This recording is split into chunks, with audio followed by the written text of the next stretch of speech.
Hello दोस्तों, आप सभी का एक बार फिर से हमारे इस YouTube चैनल पे बहुत बहुत स्वागत है। आज मैं फिर से आप लोगों के लिए सहारा से जुड़ी हुई एक नई अपडेट लेके आया हूँ। जैसा कि हमने पहले भी बोल रखा है कि सहारा मुद्दे से जुड़ी हुई किसी भी प्रकार की कोई अपडेट अगर आएगी तो मैं आप लोगों को वीडियो के माध्यम से सूचित अवश्य करूँगा। जैसा कि पहले भी विपक्ष के सांसद महाबली सिंह के द्वारा सहारा के मुद्दे पर लोकसभा में जवाब सवाल किए गए थे। इसके बाद सत्ता पक्ष के ही सांसद श्री रवि किशन जी के द्वारा हमारे गृह एवं सहकारिता मंत्रालय के मंत्री अमित शाह जी से सवाल पूछा गया था।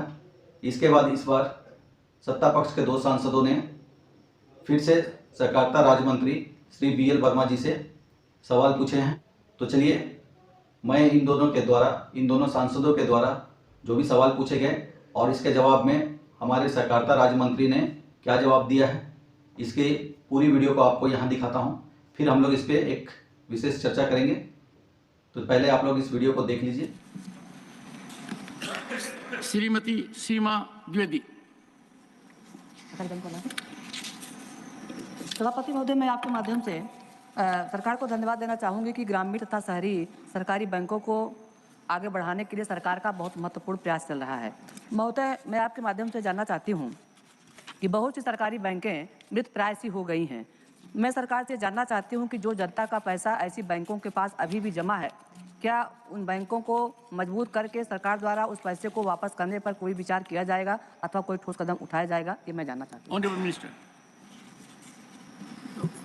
माननीय सभापति महोदय, अभी माननीय सांसद जी ने जो प्रश्न पूछा है, कहा है तो राज्य सहकारी समितियों में जो पैसा लोगों का लगा है और नहीं मिल रहा है, तब मैं कहना चाहता हूँ ये विषय प्रसंग सारा कोऑपरेटिव की जो समितियां हैं उनसे संबंधित है और इसमें 2013 से लगातार वो पैसा निवेशकों को डूबा हुआ था।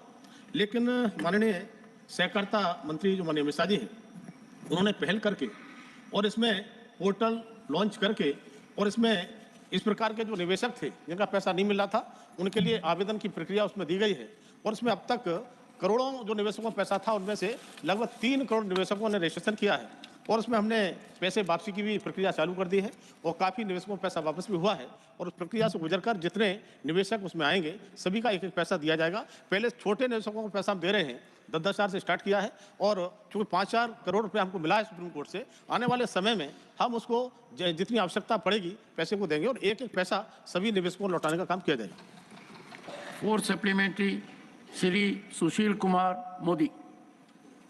सभापति महोदय, अभी माननीय मंत्री ने आंशिक उत्तर दिया है। मैं माननीय मंत्री से जानना चाहूँगा कि सहारा रिफंड के तहत 5,000 करोड़ रुपया विड्रॉ करने की आपने अनुमति ली थी और 5,000 करोड़ रुपया सहारा का जो पैसा था वो आपने विड्रॉ किया है, तो अभी तक कुल कितने लोगों ने आवेदन दिया है? नंबर 1, कितने लोगों को पैसा वापस किया जा सका है और क्या सरकार 5,000 करोड़ के बाद अतिरिक्त पैसा विड्रॉ करने के बारे में और कोई विचार कर रही है क्या? Honourable minister.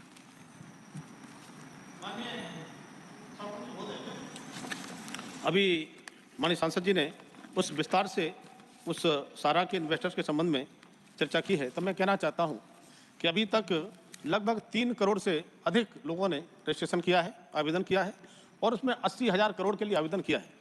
लेकिन जो वास्तव में जिनका परीक्षण होता है विधिवत, उसका स्टेप बाय स्टेप उसकी प्रक्रिया है, उसमें जितने लोग गुजरते हैं, हम 45 दिन में पैसा रिफंड करने की हमने प्रक्रिया शुरू की है और हमने उसको प्रारंभ कर दिया है।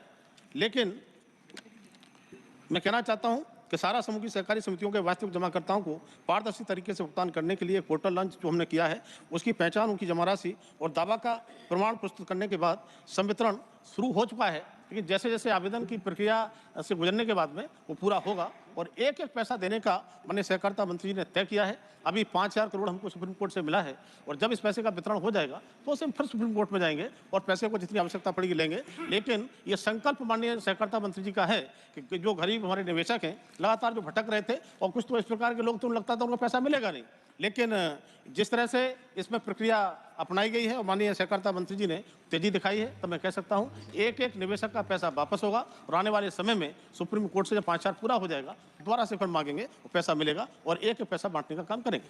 तो देखिए, इसमें बिहार के जो सांसद हैं श्री सुशील मोदी जी, इनके द्वारा पॉइंट टू पॉइंट सवाल किया गया है।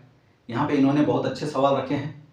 तो सुशील मोदी जी के सवाल के जवाब में जो सहकारिता राज्य मंत्री श्री BL वर्मा ने जवाब दिया है, इस जवाब से साफ पता चलता है कि इनका जवाब, इनके द्वारा पेश किया गया आंकड़ा साफ झूठी है, कोरी झूठ है। क्योंकि इससे पहले मीडिया रिपोर्ट के अनुसार इनके द्वारा बनाए गए पोर्टल पर लगभग 1 करोड़ 15 लाख के बीच ही जमाकर्ताओं ने आवेदन किया था। और अभी जो संसद में बताया जा रहा है, इसमें इन्होंने बताया है कि 3 करोड़ ऐसे जमाकर्ता हैं जो इस पोर्टल पे अपने आवेदन किए हैं और इनका जो जमा का राशि है वो लगभग 80,000 करोड़ रुपये हैं। तो अब यही बतलाएं कि इस 80,000 करोड़ रुपये का भुगतान सरकार के द्वारा कैसे की जाएगी, क्योंकि इन्होंने तो अभी अभी यहाँ पे बताया है कि ये लोग सारे पैसों का भुगतान करेंगे और इसके अलावा ब्याज का भी पैसा को वापस करेंगे। तो इनका क्या प्लान है, किस प्रकार से ये इस पैसे को भुगतान करेंगे और ये इतने पैसे लाएंगे कहाँ से, क्योंकि सेबी के पास जो सहारा का पैसा है वो लगभग 25,000 करोड़ रुपये है और इनको भुगतान जो करनी है वो 80,000 करोड़ रुपये तो जमाकर्ताओं का मूलधन है केवल। और इस पर अगर ब्याज को जोड़ लें तो ब्याज लगभग आप लोग अंदाज़ा लगा ही सकते हैं, दुगने से भी ज़्यादा होगी। यानी कि ये लगभग 1.5 से पौने 2 लाख करोड़ रुपये हो जाएगी। तो इतने पैसे सरकार कहाँ से लाएंगे? सहारा की संपत्तियों को बेच कर लाएंगे, क्योंकि इससे पहले सहारा के एक हॉस्पिटल को बेच दिया गया। अभी मीडिया के हवाले से ये पता चल रहा है कि सहारा की ज़मीन की भी नीलामी हो गई है।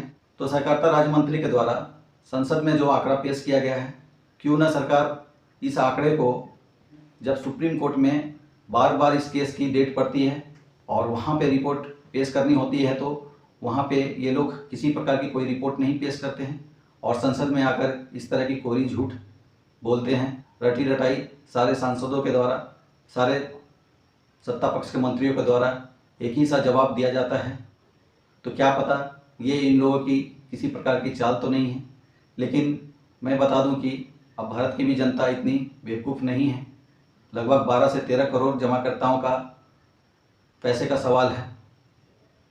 तो अगर आप लोग इस तरह से जमाकर्ताओं को बेवकूफ़ समझेंगे तो ज़्यादा समय नहीं है, 4 महीने का समय है चुनाव में। जमाकर्ताओं के पैसे को वापस करने की अगर कोई योजना सरकार इस चुनाव से पहले नहीं बनाएंगे और पैसे को वापस नहीं करेंगे तो फिर चुनाव में इसका असर सरकार को भी देखने को अवश्य मिलेगी, क्योंकि जमाकर्ता बहुत खफा है। वे लोग लगभग 12-13 सालों से परेशान हैं। लोगों को पैसे के अभाव में, बीमारियों के कारण दम तोड़ना पड़ रहा है। बच्चों की शादियाँ, बुढ़ापे में घर की कमी, इन सभी के लिए क्या सरकार जवाब दे सकती है? तो कम से कम इस तरह के झूठे रिपोर्ट, झूठे आंकड़े तो पेश नहीं करे।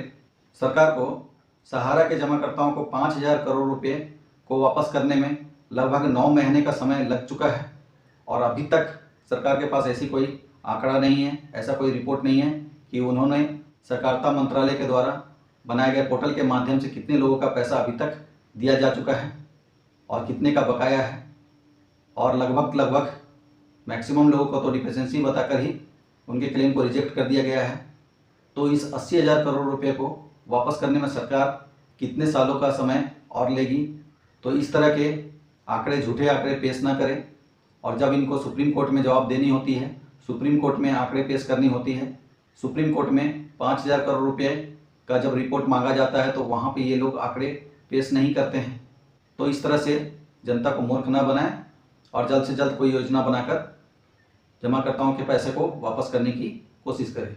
तो आप लोगों को हमारे द्वारा दी गई जानकारी अच्छी लगी हो तो आप लोग हमारे इस वीडियो को एक लाइक अवश्य कर दीजिए, वीडियो को ज़्यादा से ज़्यादा शेयर करें और फर्स्ट टाइम जो भी व्यक्ति हमारे इस वीडियो को इस चैनल पे देख रहे हैं तो हमारे इस चैनल को सब्सक्राइब अवश्य कर लीजिए, ताकि सहारा से जुड़ी हुई जब भी कोई नई अपडेट मैं लेके आऊँ तो वो अपडेट आप लोगों तक सबसे पहले पहुँचे।